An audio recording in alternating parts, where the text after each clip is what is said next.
रसूलुल्लाह सल्लल्लाहु अलैहि वसल्लम ने बनी इसराइल के एक शख्स का जिक्र फरमाया कि उन्होंने बनी इसराइल के एक दूसरे आदमी से 1000 दिनार कर्ज मांगे। उन्होंने कहा कि पहले ऐसे गवाह ला जिनकी गवाही पर मुझे एतबार हो। कर्ज मांगने वाला बोला कि गवाह तो बस अल्लाह ही काफ़ी है। फिर उन्होंने कहा कि अच्छा कोई जामिन ला। कर्ज मांगने वाला बोला कि जामिन भी अल्लाह ही काफ़ी है। उन्होंने कहा कि तूने सच्ची बात कही। चुनाचे उसने एक मुकर्ररा मुद्दत के लिए उसको कर्ज दे दिया। ये साहिब कर्ज लेकर दरियाई सफ़र पर रवाना हुए और फिर अपनी ज़रूरत पूरी करके किसी सवारी कशिफ की तलाश की ताकि उससे दरिया पार करके उस मुकर्ररा मुद्दत तक कर्ज देने वाले के पास पहुंच सके जो उससे तय पाई थी और उसका कर्ज अदा कर दे। लेकिन कोई सवारी नहीं मिली। आखिर उसने एक लकड़ी ली और उसमें सुराख किया। फिर 1000 दिनार और एक इस मजमून का ख़त कि उसकी तरफ से कर्ज देने वाले की तरफ ये दिनार भेजे जा रहे हैं, और इसका मुंह बंद कर दिया और इसे दरिया पर ले आए। फिर कहा, ए अल्लाह, तू खूब जानता है कि मैंने फ़लाँ शख्स से 1000 दिनार कर्ज लिए थे।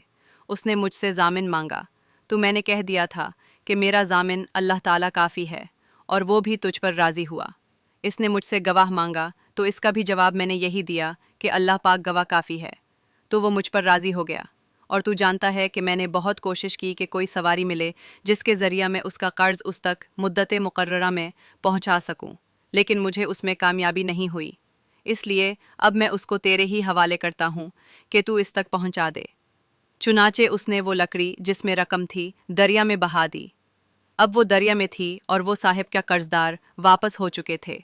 अगरचे फ़िक्र अब भी यही था कि किसी तरह कोई जहाज़ मिले जिसके ज़रिया वो अपने शहर में जा सकें। दूसरी तरफ वो साहिब जिन्होंने कर्ज दिया था इसी तलाश में बंदरगाह आए कि मुमकिन है कोई जहाज़ उनका माल लेकर आया हो, लेकिन वहाँ उन्हें एक लकड़ी मिली, वही जिसमें माल था। उन्होंने वो लकड़ी अपने घर के ईंधन के लिए ले ली, लेकिन जब इसे चीरा तो उसमें से दीनार निकले और एक ख़त भी निकला। कुछ दिनों के बाद जब वो साहिब अपने शहर आए तो कर्ज ख़्वाह के घर आए और ये ख्याल करके कि शायद वो लकड़ी ना मिल सकी हो दोबारा, 1000 दिनार उनकी खिदमत में पेश कर दिए और कहा कि कसम अल्लाह की, मैं तो बराबर इसी कोशिश में रहा कि कोई जहाज़ मिले तो तुम्हारे पास तुम्हारा माल लेकर पहुंचूं। लेकिन उस दिन से पहले जबकि मैं यहाँ पहुंचने के लिए सवार हुआ, मुझे अपनी कोशिशों में कामयाबी नहीं हुई। फिर उन्होंने पूछा, अच्छा ये तो बताओ कि कोई चीज़ कभी तुमने मेरे नाम भेजी थी? मखरूज़ ने जवाब दिया, बता तो रहा हूँ आपको कि कोई जहाज़ मुझे उस जहाज़ से पहले नहीं मिला जिससे मैं आज पहुंचा हूं। इस पर कर्ज़-ख़्वाह ने कहा कि फिर अल्लाह ने भी आपका वो कर्ज़ अदा कर दिया जिसे आपने लकड़ी में भेजा था। चुनाचे वो साहिब अपना 1000 दिनार लेकर खुश खुश वापस लौट गए।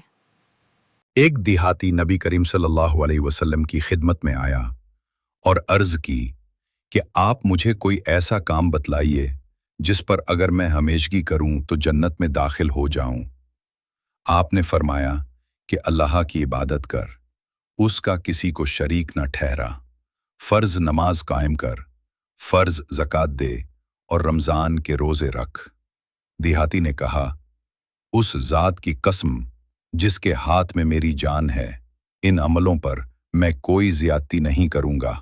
जब वो पीठ मोड़कर जाने लगा तो नबी करीम सल्लल्लाहु अलैहि वसल्लम ने फरमाया कि अगर कोई ऐसे शख्स को देखना चाहे जो जन्नत वालों में से हो तो वो उस शख्स को देख ले।